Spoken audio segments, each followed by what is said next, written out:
Okay, ready for a deep dive? We're tackling chemistry today. Chemistry. Yeah, but, the fun kind. We're cracking open this Spanish chemistry document. Huh. And yeah, we'll translate, but the cool part is really the language of chemistry itself. Right. It's like elements, formulas, these symbols. It's like a code everyone in science speaks. Yeah, it's about communication. Exactly. So no matter what language you actually speak, Exactly. that you can get this. This document, what's fascinating is that it's like a Rosetta Stone, Ooh, allowing chemists, all over the world to understand each other. that is cool. But I got to be honest, whenever I think chemistry, my brain goes to like big periodic table. Sure. Where do you even start? Well, you got to start with the basics. Okay. And that's the elements. Right. Think of them as the building blocks of, well, everything. Right. They're like, the letters that combine to make words, except these letters make up, everything around us. So is it like hydrogen and oxygen? Those are our letters? Right. And then water, the H2O, that's like the word they make. Precisely. And just like letters have symbols, each element has a unique symbol. Okay. And this document calls them symbolos. Symbolos, I like it. And here's the really interesting part. Some of these symbols are based on the element's ancient name, What? often Latin or Greek. No way. So it's like secret code names passed down for centuries? Exactly. Okay, give me an example. I got to hear this. Okay, take sodium. Its symbol is Na, Nouche. okay? Yeah. Which seems totally random, Yeah. but it actually comes from the Latin word natrium. Natrium. Sodia. Okay, I see it. It's like a little hidden history lesson. It's- right there on the periodic table. That's so cool. But I will say, and maybe this is just me, when you start getting all those symbols strung together Yeah. to like actually describe a molecule, my brain kind of short circuits. Well, and that's where formulas come in. Formulas, as our document calls them, Right. they're basically shorthand for chemists, Right. a way to pack in all that information, but in a, nice, compact way. So H2O, it's telling us there are two hydrogens, one oxygen, boom, done. I got that. Yes. But I noticed this document, it talks about different types of formulas, right? Mm-hmm. Like, what's the deal with that? Why not just one? Well, you're right. There are actually a few ways chemists can represent a molecule with a formula. Mm-hmm.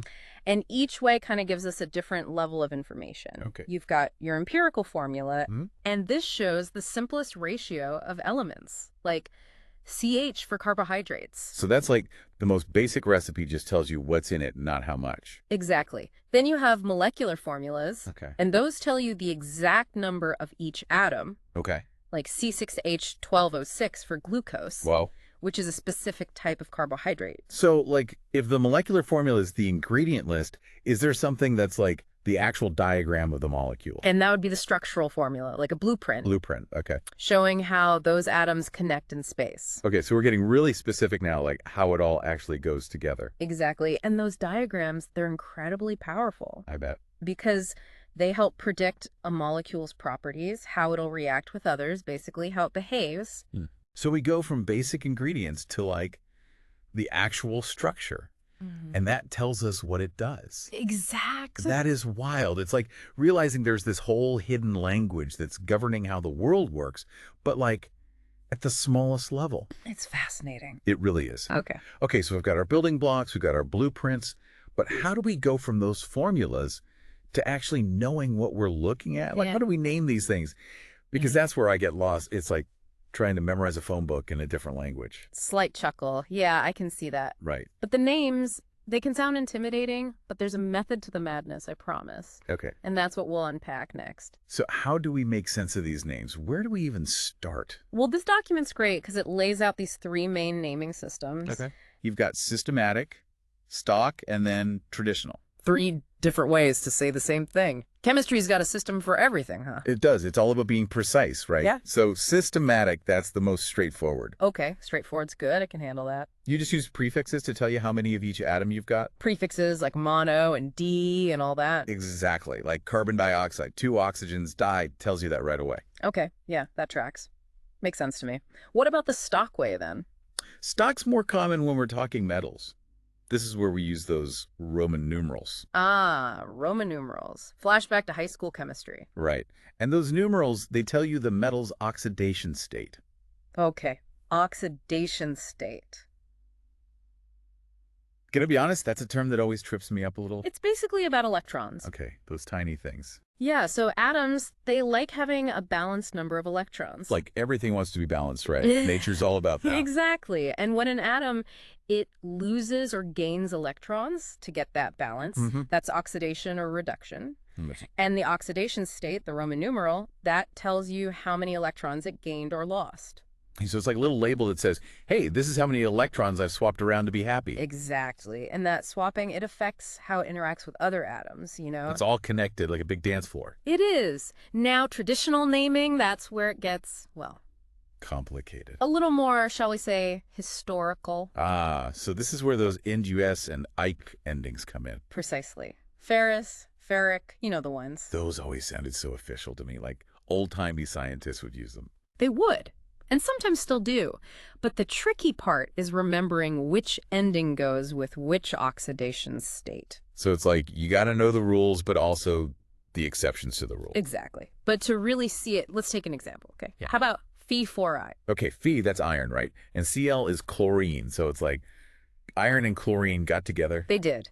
So stock system, we call this iron 3 chloride. Iron 3 chloride, that Roman numeral's telling us Yeah. what exactly? Iron's oxidation state in this compound, +3. So that tells us something about how it's interacting with the chlorine, right? Okay. Now, systematic, it'd be iron trichloride, 3 chlorines, very literal. Okay, so it's just spelling it out for us. And traditional, ferric chloride. Ferric.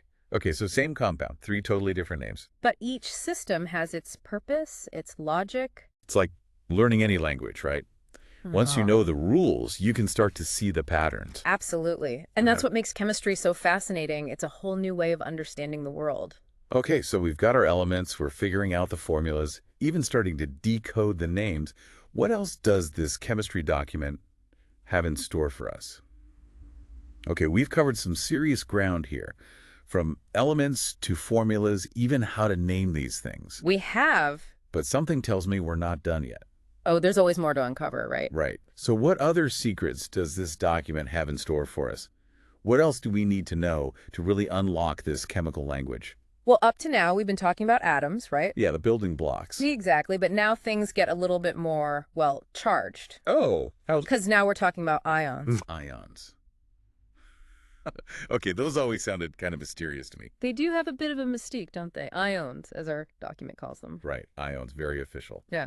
But in simplest terms, what are we talking about when we say ion? An ion is basically an atom that's gained or lost a few electrons. Electrons. Okay, so those tiny things are back. They always play a role. And you see, atoms, they like being balanced. Balanced, right, like with a full outer shell of electrons. Exactly. They want all their electron seats filled, so to speak. Makes sense. Everyone wants a full table. Right. So to get that full table, sometimes an atom will snag an extra electron or give one up.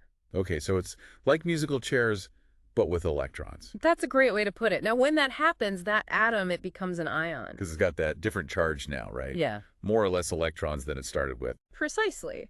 And that's how we get cations and anions. Okay, remind me again which is which. So a cation, that's a positively charged ion, it lost an electron. Lost one. And an anion, that's negatively charged, it gained an electron. Gained one, got it. So cations are positive, anions are negative. You got it. They're the heart of a lot of chemical reactions, these ions. I bet. Now, there's also this thing, polyatomic ions. Ah, yes. Those can seem a bit intimidating. They do. It's like regular ions weren't enough. Now we've got a whole group of atoms going rogue. Subtle chuckle. Well, not exactly rogue. Okay, good. But you're right. It's more than one atom all bonded together, and the whole group has a charge. Okay, so it's like they formed a team and now they're acting as one unit. Exactly. And luckily, there are patterns to their names. Patterns. Always grateful for patterns. Lay it on me. You'll see endings like ate and ite a lot. Okay, ate and ite. Those sound familiar? Sulfate, sulfite, things like that. Right. Those endings, do those tell us something about what elements are in there? They often signal oxygens involved, along with another element all bonded together, carrying that charge as a unit. So if I see ate, ite, I can think oxygen's having a party, but with a charge. I like it. Exactly. It's a good way to remember it. Now, speaking of important groups in chemistry. Oh, you know where I'm going with this? I think I do. Are you about to mention? Acids. Got to talk about acids. They're like a staple of chemistry, right? They're fundamental. And our document here, it spends a good chunk of time on a specific type. Oxoacids. Oxoacids. Okay. Breaking it down. Oxo. That probably means oxygen's involved again. You're good at this. Yes, oxoacids contain oxygen along with hydrogen and usually another element. So even more complex parties happening at the molecular level. You could say that. But they're important parties, these oxoacids. I believe it, but why? Connect the dots for me here. Oxoacids are everywhere. Car batteries use sulfuric acid. Vinegar is basically acetic acid. No way. So everyday stuff relies on these oxoacids. They're in tons of industrial processes, even play vital roles inside our own bodies. Okay, so oxoacids, they're the behind-the-scenes players that make a lot of stuff happen. You could definitely say that. Now, we can't talk about acids without mentioning their counterparts bases. Of course not. They're two sides of the same coin. Right. And when those two get together, what do we get? That's how we get salts. Salt. Okay, so is that where table salt comes in? Sodium chloride? Table salt, that's our classic example. But the term salt in chemistry, it's actually much broader. Broader how? It's any compound formed when the hydrogen ions from an acid get replaced by a metal ion. So it's like a little chemical switcheroo happening? Exactly. And you know, it's interesting, those 8 and 8 endings we talked about, they pop up in salt names too, depending on what acid they came from. No way. So all these naming conventions, they're connected like a web. Exactly. It's all part of this elegant system for describing the chemical world. You know, I have to admit, when we started this deep dive, I was a little intimidated, I'm not gonna lie. Chemistry can seem that way at first, it's true. But you've broken it down in a way that makes sense. It's like learning the grammar of a new language. And once you know the grammar, you can start to understand the poetry. Exactly. And that's what's so cool about this. It's like peeking behind the curtain to see how the universe is built. And that's what chemistry is all about, really, exploring the fundamental building blocks of everything around us. So to wrap things up, what would you say is the biggest takeaway from this deep dive for folks who maybe felt a little intimidated by chemistry before? I'd say don't be afraid of the jargon. Once you break it down, it's all about simple concepts, just like any other language. And who knows, maybe you'll even start to see the beauty in a chemical formula, the same way you might appreciate a beautifully crafted sentence. And maybe even have a little more fun the next time we encounter some complicated chemical name on a product label or in a science article. It's not just gibberish. It's a story waiting to be decoded. Exactly. Curiosity is key, and there's always something new to discover in the world of chemistry. Absolutely. A huge thanks to our expert for guiding us through this fascinating deep dive into the language of chemistry, and to all of you for joining us. Until next time, keep those brains curious